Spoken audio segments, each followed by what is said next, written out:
All right. Good morning, beloveds. I just realized I still had my hairband in from going to the gym. I think I'm awake. This is my last official day of vacation, even though I do get to go work at the center. So we are doing your spiritual power. And we are almost done. I'm going to need a new book. And I don't know what I was about to say, so let's do the housekeeping. And all the housekeeping is me reminding you, we are Creative Life Spiritual Center. Website is creativelife.org. Constant contact email, info@creativelife.org. You will email that to get on the newsletter list. You get one email a week. Unless something unusual happens, that would be generally weather related. It tells you what's going on for the week and the month. The hot links are hot, so click here now means it. And it's a blind CC. Nobody's going to see your email. You won't end up on anybody else's email list because of us. So, might be worth it, right? And then I will mention the social medias merely from the standpoint of we do not monetize them. We don't want to deal with the ads any more than you do. So what we ask you to do instead is to go like, subscribe, follow based on which platform you are on in the social medias. And then engage with the individual posts by reacting, sharing, commenting on the posts.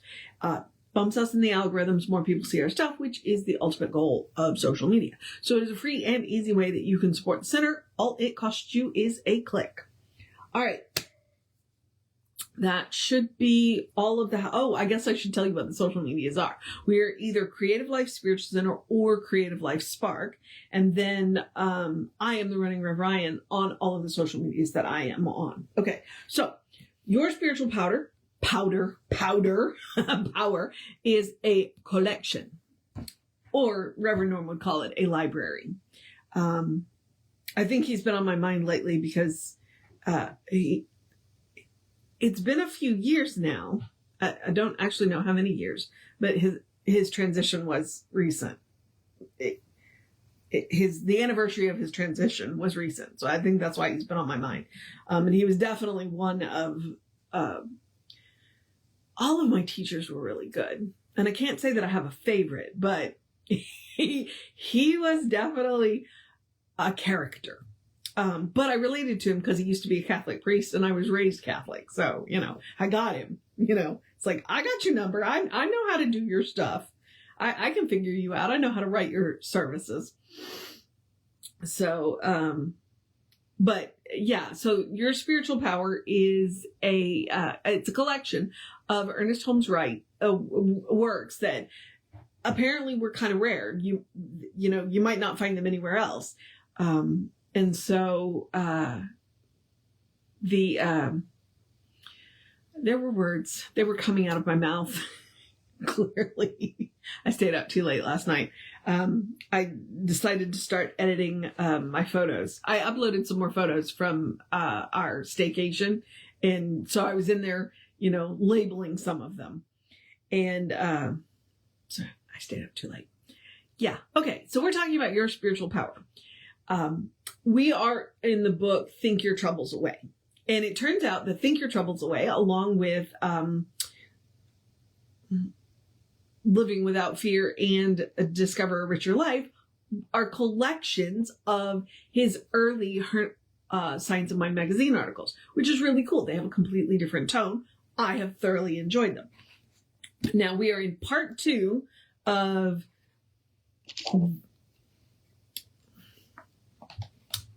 Think Your Troubles Away.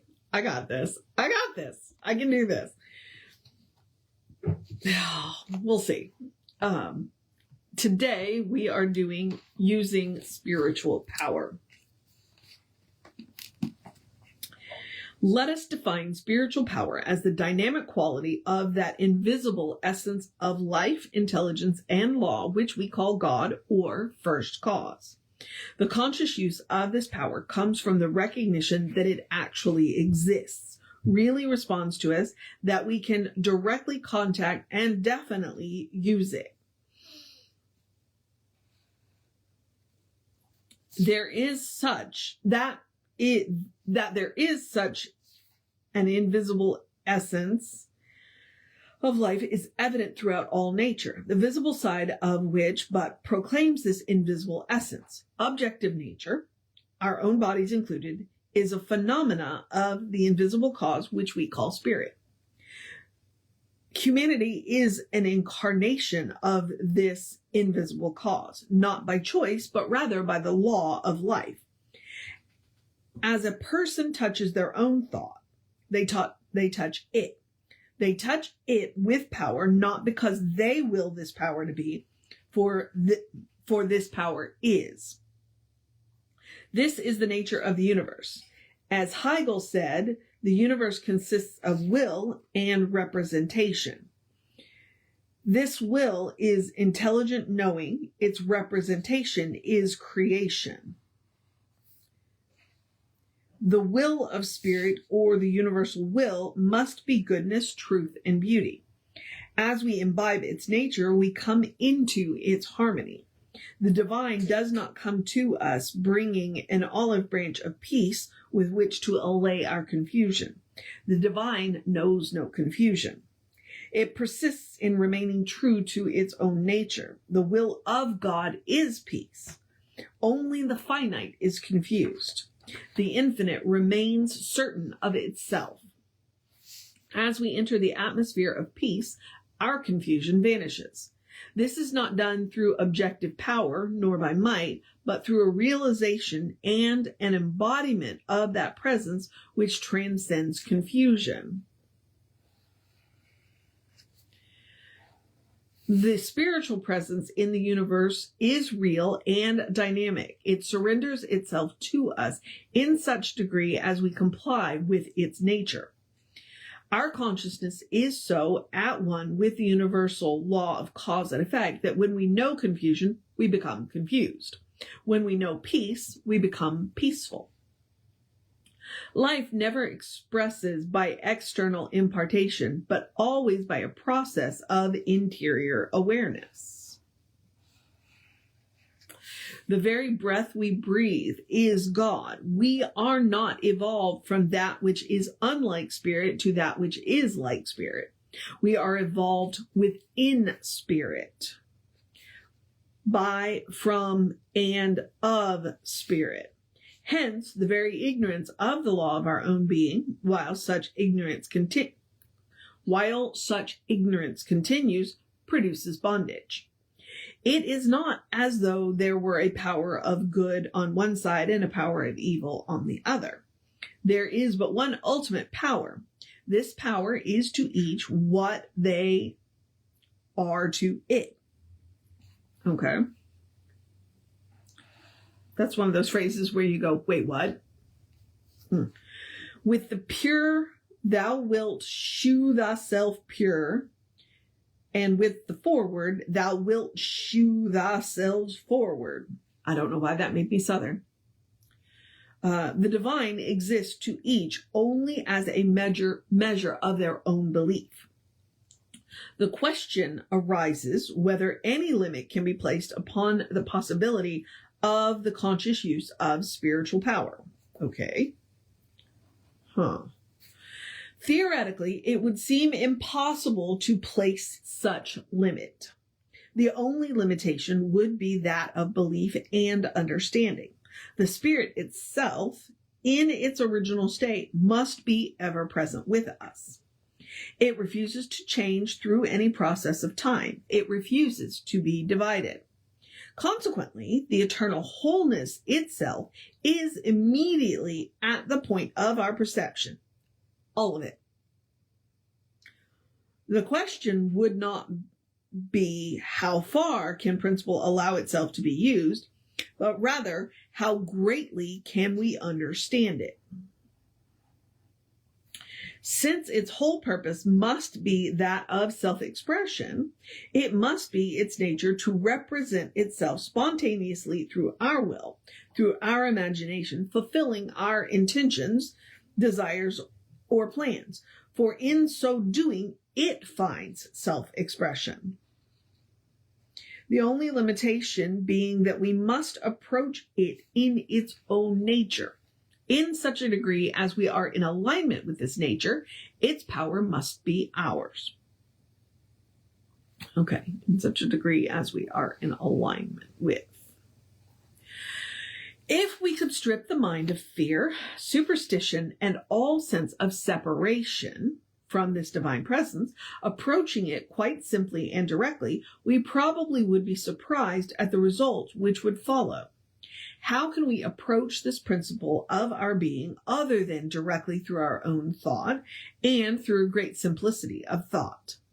What can a spiritual mind treatment, which is the conscious use of spiritual power, be other than a direct statement of our desire and a simple acceptance of that desire? Since we are desiring, accepting, or rejecting at all times, whether we are conscious of the process or not, we are using this spiritual power at all times. It is not alone in the moments of conscious self-contemplation that we use spiritual power. It is in every moment of the activity of our thought. Yep. Every thought has the potential to be creative, which, if that doesn't rock you back on your heels, you ain't paying attention. Whatever condition we oppose upon this power causes it to appear to us as though that condition were real. There was once a person in America who healed many thousands of people through prayer. This person believed that God wished them to go barefoot. Consequently, he wore no shoes. It was necessary for them to go barefoot in order to arrive at certain conclusions in their mind. The infinite did not oppose this condition upon him. Could they have believed that God desired them to wear satin slippers, their healing ability would have been the same. Whatever this spiritual power is, it works according to an exact law of its own nature. One of the accusations placed against Jesus was that he ate with publicans and sinners, that he allowed an evil woman to anoint his feet with rare ointment. How could such a man be holy? Yet he exercised a spiritual power transcendent of objective limitations and proclaimed that it was through his belief that he did this. Today, we are seeking to make practical use of spiritual law as well as of other laws. In order to do this, we must maintain a spiritual freedom of the intellect. The mind should be free from dogmatic, theological bondage, and we should come to believe that we can approach the spirit both consciously and directly. That there doesn't need to be anything between us and the spirit. Whatever spiritual power is, it must operate through our minds, and it must do so according to our belief that it can do so. We should not waste time trying to discover what spiritual law is, since no one knows. Nor does anyone know what any law is, only what it does. We do know this, however, that in using spiritual law, the one having the greatest faith obtains the best results. It works best when we use it in a straightforward, affirmative manner. Any method of procedure that conducts the mind to this place of faith is good. If the mind finds itself already there, then no method is necessary. If we really believed that we are surrounded by a spiritual presence which responds to our word, then what we speak our word into, hang on. I'm going to rewind and try that sentence again because I think I left a word out, which changes the meaning of the sentence. You know what? Let me grab a drink of water and then I will try the sentence again. All right. Okay. If we really believe that we are surrounded by a spiritual presence which responds to our word, then when we speak our word into it, our word tends to take form and objectify. Then we should have the essence of the whole matter. Whew. He does like really long sentences. The universe is so organized, is of such a nature that we reach this straight affirmative factor is, okay, what? All right, Ernest. Okay, the universe is so organized, is of such a nature that we reach this straight affirmative factor. I think it's supposed to be in, and it says is. In such a degree, I think it's a typo, which is why I'm confused. In such a degree as we sense the supremacy of good, the necessity of good overcoming all evil, the availability of good. The universal mind is centered in itself, knows nothing outside of itself, nothing different from itself. It knows no separation. In such degree as we are conscious of this unity of good, we are conscious of the truth that makes us free. Spiritual power is latent within us, but unless consciously used, appears to have no experience. Have no existence. It is through our minds that we till the mental soil, cultivate and imbibe the spirit, seize the affirmation of spiritual power, and march with a surer tread. Like other laws, spiritual law should be aggressively used. As we come to see that spiritual power is the use of a natural law, the whole thing will become more simple. We shall no longer separate matter from spirit, but will realize that we are living in a spiritual universe right now, the law of which is order and harmony, the life of which is consciousness, and the presence of which is both peace and perfection. It is said that God is love, reason, beauty, truth, and wisdom, the essence of all salutary attributes and qualities. But if we are looking upon life with sadness, doubt, and fear, then to us God becomes these things. For if spirit should proclaim itself, it would be compelled to say, I look at you as you look at me. This is why the enlightened have said that God's only language is yea and amen. This yea is incarnated in us, and our own amen decides the form that it is to take. The transcendent powers of the human mind proclaim the divinity of humanity.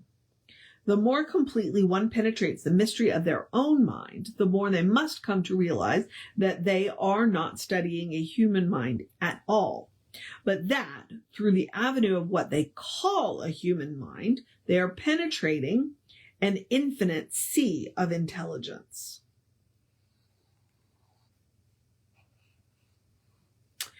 When we turn to that inner self, we are turning to the infinite. It is not our external personality, but this inner principle operating through us, which gives us the power to stand and to walk, to think and to be.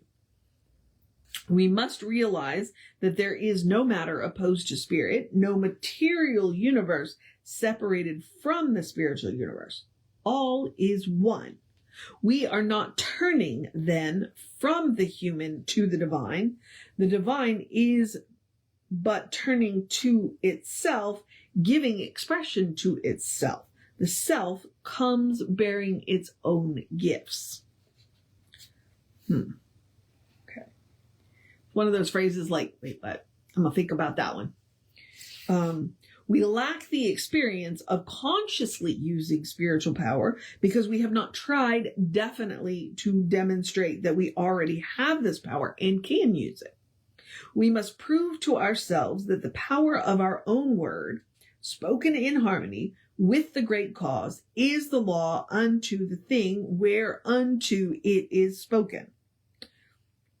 When a majority realize this, the thought of the world, I think there should be a comma there. I do have a beef with Ernest about his punctuation. Like, he uses, like, run-on sentences and multiple commas, and then he doesn't put commas where they should go. So sometimes the emphasis in the sentence isn't where it should be, because there should be a comma there. Okay, sorry, rant over. Let me try that sentence again. When the majority realize this, the thought of the world will be revolutionized, and its objective manifestation will produce a greater freedom for all. We neither fast nor feast at the arrival at Tootin. Now I'm just making up words. I'm almost done. This is one of the longer article. So I'm glad I'm doing it on a Sunday. We neither fast nor feast to arrive at spiritual power. I think it's one of those reasons why, like, Ernest loves Jesus. Like, he talks about Jesus a lot, right? He loves Jesus. But I think he had a very good and healthy appreciation for the Buddha. Because the Buddha tried all of the ways. He tried the aesthetic way, and he tried the feast. He tried the fast and the feast. And Buddha said, no, you know what? There's a middle way. And I think that right there, that sentence is where you see his appreciation for the teachings of the Buddha. So, we neither fast nor feast to arrive at spiritual power. Spirit is already in the loaf of bread. We are not spiritual because we refuse to eat it. Spirit already occupies all space. The loaf of bread adds nothing to it. The apparent power from fasting is not in the abstaining from food, but rather in the fact that the hunger for an idea is greater than the hunger for food. Some have fasted and obtained. Some have feasted and obtained. Both were right. Some have prayed without ceasing. Some have not prayed, but have contemplated the inner presence. None of these methods changes the eternal verities of our being. But if any one of these methods, causes the mind to more greatly believe and to more completely receive, then that method is right for the one using it, no matter what name it may go by. Which Ernest said, do not take a person's religion away from them unless you have something better to offer them. And so that's what he's saying right here. Look, it doesn't matter how you get there. All that matters is you get there. So, you can be whatever religion you want to be. And Ernest is still going to say, look, let me teach you this really cool technique. The spirit knows itself and knows us as itself. It is only as we know it that we know ourselves. It is only as we embody this knowledge that we have real spiritual power. What difference then, whether we pray, sing, feast, fast, or dance? Only let us be sure that we arrive at our destination. And what is this destination? It is that place in our minds where we no longer doubt, where there is no opposite to good, where God is all, but where God is natural, spontaneous, the interior awareness of our own thought. There will never be anything external to this inner knowingness. The mind must definitely see what it wishes to experience and as definitely repudiate that which it does not wish to experience. This repudiation is either through denial or by non-resistance, by the non-resistance of non-recognition. Where your attention goes is where your power goes. So if you don't want to have something, then you don't pay attention to it. So you're not feeding it, if that makes sense. And if it doesn't, well, you know what? We can have that conversation. In the midst of confusion, we must be peaceful. In the midst of fear, we must be fearless. In the midst of doubt, we must remain certain. We must be poised and confident. And honestly, when we are not poised and confident, because everybody has human moments, that's when we call on our prayer partners. whoever they are, you know, and everyone, because you're going to have moments where you just can't hold the space. And so you go to somebody to hold the space for you until you can hold it for yourself. So, all right. We must expect the good and inwardly know that we receive, disregarding any apparent contradiction in our objective world. Demonstration will be as perfect as the subjective embodiment of thought. If we realize that form is spirit in manifestation, that the father of any specific form is a subjective idea, and that we can consciously create subjective ideas, then we shall have a correct method for effective practice. The one wishing to make direct and conscious use of spiritual power must first believe in spiritual power and in the creativeness of their own thought. Then they should compel their mind to act as though their belief were true. Which is kind of that fake it till you make it. Quite literally that. But the way that I kind of got there, because sometimes fake it till you make it sounds is my understanding is that everything already exists in the material world. Everything that could exist in the material world already exists in the mind of God. It may not exist yet in the material world, but it does exist in the mind of God. So then I just have to follow the directions to get it into the material world. Okay. So if that helps you. When the subjective state of our thought, which is the inner mind, completely accepts an idea that is in line with the nature of reality, then we shall demonstrate that idea in our experience. All have spiritual power, but only a few consciously use it. And that right there, it's like all of us are always using it all the time. The problem is we are not doing it consciously, and we wonder why our lives look the way they do. As time passes, large numbers of people will come to make conscious use of this power until finally a majority of the race will be guided by that inner inspiration which guides people's feet aright. Then many of those questions which are now so perplexing in social and economic order will be permanently answered. Ernest Holmes is very Gene Roddenberry. It's like, let me show you a better world. We'll get there. Let me show it to you now. All right. So tomorrow we are going to pick up Your Word is Law. And I'm going to see how long this article is. Oh, it's fairly short. Good, because Monday is, Monday.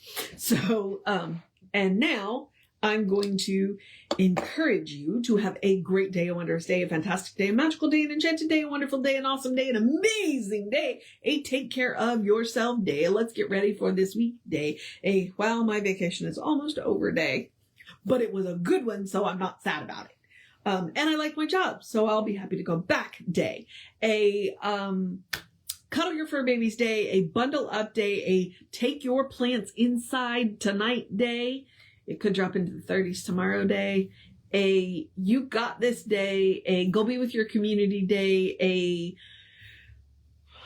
good day. And if that is too much pressure, because occasionally it is, simply have a day. You are enough just as you are. You are a beloved expression of the divine. You are a brilliant light, a divine spark, spirit in motion, God in action, a beautiful masterpiece, and a work in progress at the same time, at your own pace. Very important part of that statement. And you are a godling. As Reverend Jesse says, you are a godling. So explore the truth of your being. Get to know who the divine knows you to be, because the divine knows you to be good. And from there, anything is possible. All right, beloveds. Reverend David should be on around 5 p.m. with you. I'll be back with you around 9-ish tomorrow. But first, we are going to have a service for you. He's still taking the inspiration from Emma, so you know it's going to be good. If you were watching this after 11, scroll up a video. If not, then come on by the center. We're always happy to throw a hug on you. And otherwise, if you're watching this on YouTube, go to the Creative Life Spiritual Center YouTube channel and see what we were talking about that day. Take care of yourself. Know that you are loved.